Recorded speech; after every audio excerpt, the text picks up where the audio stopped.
Could bad copywriting be standing in the way of you making as many sales as possible? It very well might be the case. So let's go into some of the top copywriting mistakes that I see all the time.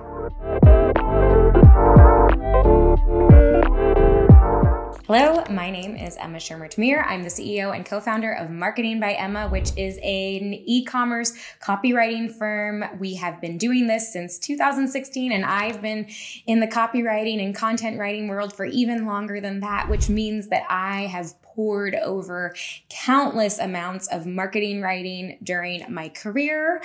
And I have seen a lot of great examples and a lot of common mistakes that I see everyone from small, new startups to large corporations making. And my goal is by the end of this video, you will know not only how to avoid those mistakes, but how to fix them. So the first thing on the list, wordiness. It is so easy to try to use a lot of extra words. And what is even more complicated is that when we are writing, we can fall into this trap of wanting to sound impressive and smart. And one of the ways that we do that is by overusing words and trying to use a higher level of vocabulary than what we need. And so if you are finding yourself saying, wow, that was really clever, good job, to myself for writing that, or you are finding that things are just longer than what they should be, there is a good chance that you are being too wordy. So let's look at an example of what I mean by this so that we can see some wordiness in action. And I'm going to be talking through a variety of different microphones as my examples today. So the first victim on the list is fine, or however you spell it. And if you go to their bullets, holy moly, I almost can't even fit them in my screen. They are so long. Bicolored RGB lighting alters 7 color modes itself gradiently. The RGB microphone adds carnival atmosphere with light up computer. It's overwhelming to me just to try to read this. And some of the things that instantly stick out to me when I am looking at these bullets is that there is a lot of unnecessary repetition. So if you are falling victim to wordiness, one of the easiest fixes for that is looking for, am I repeating myself? Am I either repeating the same fact or am I restating something in the way that maybe would work in a more academic kind of essay setting, but is not necessarily helpful or relevant when you are writing copy to sell a product or a service. So what do I mean by that? Bicolored RGB lighting alters 7 color modes itself gradiently. The RGB microphone adds carnival atmosphere. So it's saying it does this, it does this, it does that. Maybe that could just be one sentence with a couple of commas and all written clearer and more concisely. So don't be too wordy. Next up, and pretty related to this, is overcomplicating, trying to sound too smart, and something called the curse of knowledge, which I have a video that's going in depth into what the curse of knowledge is, how to avoid it, how to spot it, and some tools to be able to make sure that you are talking clearly to your customers. If you'd like to watch that, I will link it in the eye and down below if it's live. If it's not, then when it is, I will link it. But overall, you want to make it as quick and easy for customers to understand what it is that you're trying to say, whether they know a lot about the product or not. Because the fact of the matter is that we never have the luxury of doing our shopping in a vacuum. It's not that we are clearing our schedules and silencing our notifications and closing all of our tabs and opening up that one sacred tab to go to Amazon or Google or whatever website that we are shopping on, and then take out our magnifying glass and do our painstaking research. That is the opposite of what happens. Instead, we're maybe pulling up the app on our phone. We're opening up one of 20 tabs on our browser. We are trying to decipher things while answering texts and getting calls and emails. And oh my gosh, I forgot that I need to go to this thing later tonight. That is the environment that customers are in when they are trying to make purchasing decisions. So even if they know a lot about the product, you want to make sure that you are making it clear, because because they are most likely not giving you their full undivided attention. So when your temptation is to overcomplicate things, think twice. So let's look at our next example, which is Shure. And Shure they are a very well-known, very high quality microphone brand. And so we see that there are all different types of companies that are making these mistakes that we're talking about today. So in this case, we have the PGA48 XLR features a cardioid polar pattern for excellent sound isolation and feedback rejection, delivering clear and natural sound reproduction.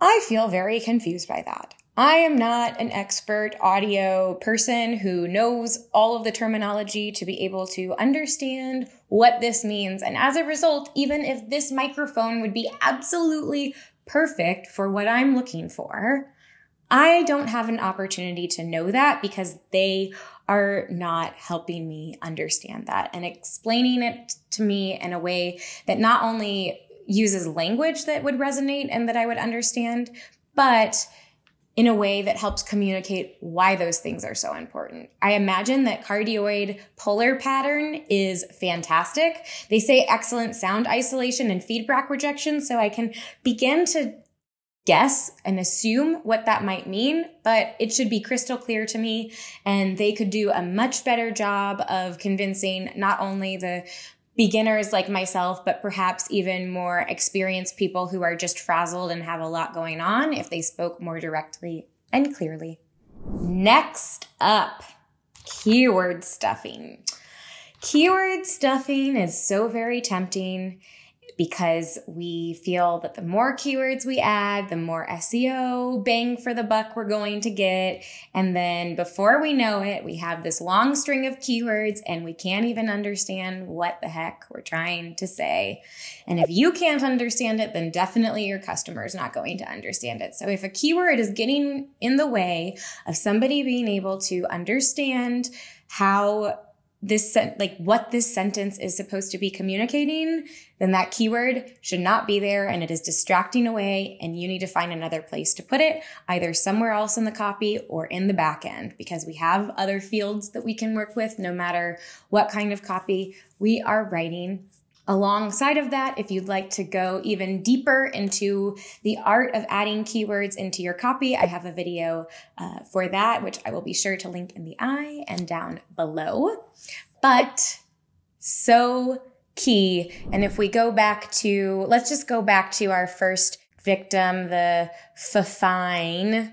They are definitely doing some keyword stuffing, if I had to guess, because we see here in this first bullet, RGB LED is off when the studio microphone gaming.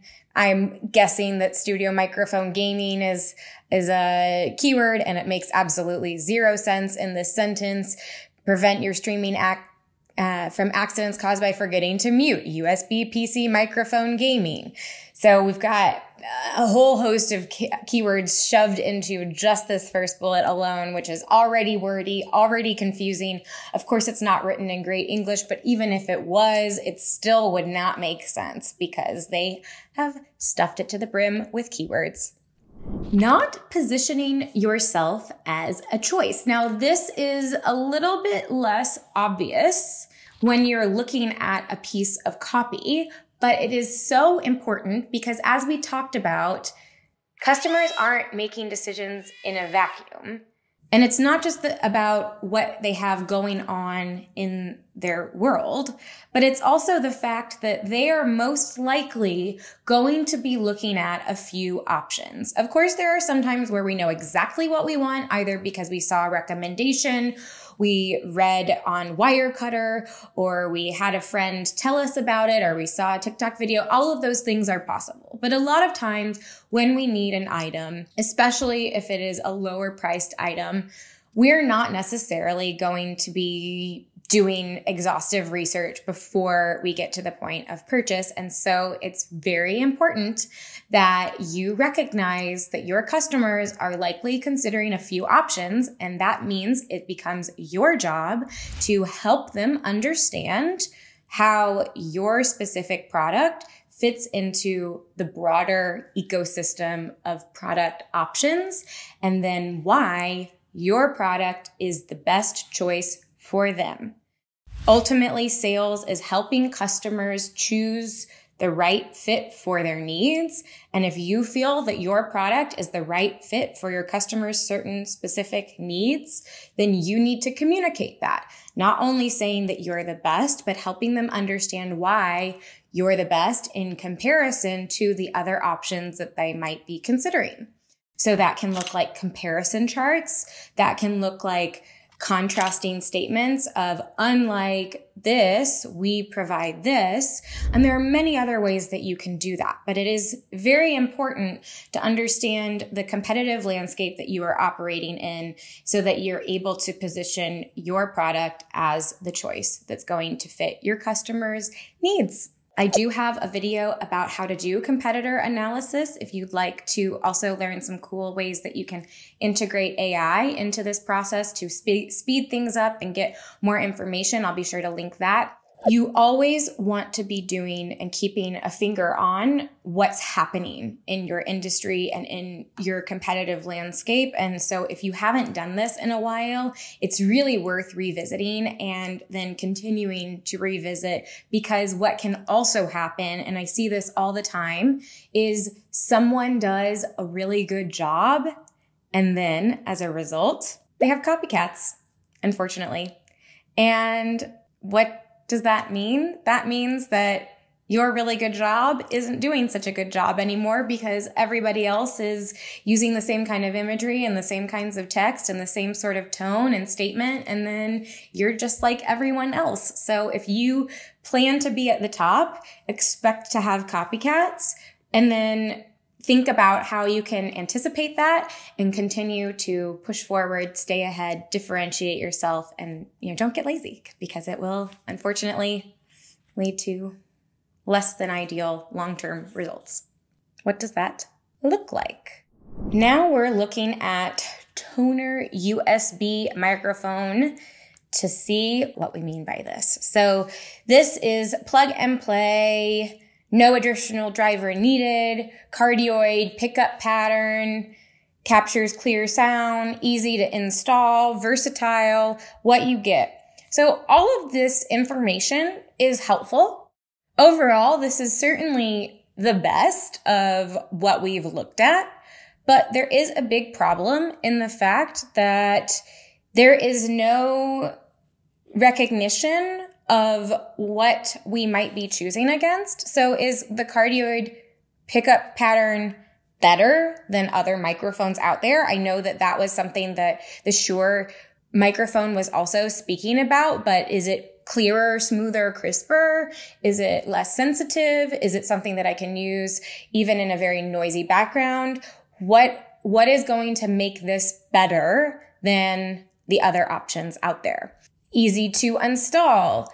How does that compare to what the installation might be like? And we don't need to be contrasting every single point of this, but it is important for me to understand where this particular set and this particular microphone excels beyond the competition. Only focusing on the features. So keeping it shallow, failing to connect emotionally with the customers, failing to really understand and help to communicate why somebody would be buying this, what their concerns are, what problems that they're trying to solve, all of those benefits that are so important. It's very easy, especially when you're selling at such a technical product like these microphones, to lose sight of that and forget to communicate why somebody would ultimately want to be buying your product. So not focusing on just the features focusing only on features is a huge mistake that I see all the time. And in fact, most of the examples that we've already looked at are doing exactly that. So let's just go back to this toner that we were just looking at. And it says it has for example, the cardioid pickup pattern. So it says that it captures clear, smooth, crisp sound, suppresses unwanted background noise. So what does that mean? Why does it matter? Why would I want that in a microphone? Versatile. it's talking about unscrewed and attached to a boom stand. I imagine that means that this can be used in a variety of different situations and recording needs, but it's not helping me understand what those situations are and why this would matter and how it would excel in all of those ways. So those are just a couple of examples, but really through and through, this listing is not very benefit forward. And as a result, I'm not given all of the information and insights that I need to understand the product and to feel excited about wanting to buy it. Now, I couldn't find any examples of this, but it is a problem that I see all the time, which is what I like to call the late night infomercial, or in other words, overselling. And so what that looks like is this product is the best and the most innovative and the top rated, most miraculous microphone in all of the land, which when you're singing, you can sound like Mariah Carey or Michael Bublé, even if you are tone deaf. I'm tone deaf. That is what I'm talking about. So it's this overinflated, hyperbolic language that is perhaps making statements and promises that you can't back up. And so that might get you the initial sale. However, if you are misleading people into believing that your product is better than it is at something, those sales are most likely going to result in either returns and or negative reviews, which of course nobody wants. So really be clear with yourself as you are creating your copy. Is this something that's just making me sound good and important and maybe trying to be a little bit manipulative? Or is this honest, and is this something that's aligning expectations so that when a customer actually gets the product in their hands, they are going to feel like they got what they were seeking?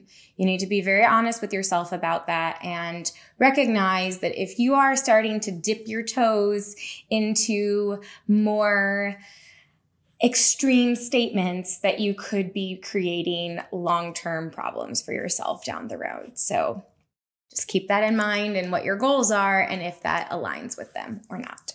Only talking about yourself. Only talking about yourself can look like a lot of statements that start with this microphone, your brand name, we, our, us, me. Probably not me, but you get my point.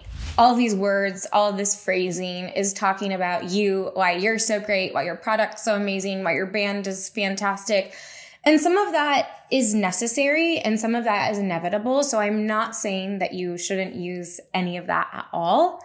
However, if you are failing to bring the customer into the conversation, speaking directly to them, directly to what they care about and what their needs are, then you're not going to be able to create and establish that same level of connection, recognizing them, helping them feel seen and understood, making them feel like this product gets them, gets what it is that they are looking for, then you're going to be missing out on reaching your full sales potential.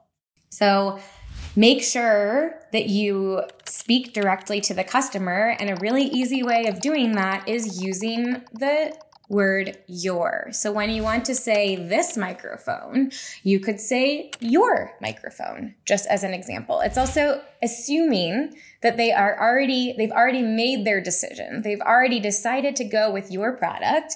And then you're helping them envision what their life is going to be like once they receive your item and once they're working with it and the amazing sounds that they will be able to record. So let's look at an example of Mauno, I think is how you say that name.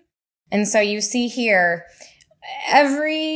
almost every sentence. So this condenser microphone has been designed with the microphone has USB 2.0 data, the 16 millimeter electret condenser transducer. This kind of feels like it's just doing all the bad things, honestly. They're committing most, if not all of the mistakes that we were talking about. I mean, we even see this 3 exclamation points when we're talking about the sampling rate, which is a bit aggressive and perhaps an indication that there might be a little bit of infomercial speak happening. But think about how much more powerful this would be if instead of saying this condenser microphone has been designed with professional sound chipset, which let the USB microphone hold high resolution sampling rate, you said, wow. This is a tough one because honestly, I don't even understand what they're saying in order to be able to rephrase it in a way that makes sense. But perhaps we would say something like, unlock high resolution sampling rate so you'll sound fantastic with this condenser microphone. So you see that I didn't necessarily eliminate this, but I rephrased it so that I'm centering the experience that the customer is going to have, the result that they're going to be able to get, and a way that they're going to be able to then relate to everything that's happening instead of trying to treat this as if it's some kind of like escape room, but Amazon listing style. It's very confusing. I truly don't understand most of what is written here. If you find that you're only talking about yourself, don't worry. That is a very common habit that a lot of people will naturally fall into when they want to write about a product or a business. So you are not alone in doing this. It's a very common mistake that is also very easy to fix. And one of the things that you can do to make sure that you are able to bring the customer into the conversation is to be clear about who your customer is by developing a customer avatar and by making sure that you are doing everything that you can to make them feel seen and included and reinforcing their concerns and addressing their worries and doing everything that you can to center them in the conversation. Because ideally, you don't want to be writing to the customer. You want to be facilitating a dialogue. Even though it might be something static that's just sitting on the internet, a great piece of copy is actually a conversation that's happening. And so that as the customer is reading the words, they're having certain emotional responses to what's written, and they're seeing themselves and they're feeling feelings. And that is what great copy does. So if you found this interesting, let me know. I would be happy to do a part 2. There are lots of other mistakes out there. Just give me a thumbs up or drop a comment down below. And I'd love it if you'd subscribe and be sure to check out whatever video YouTube is subscribing next. Thank you, and I will see you next time. Bye.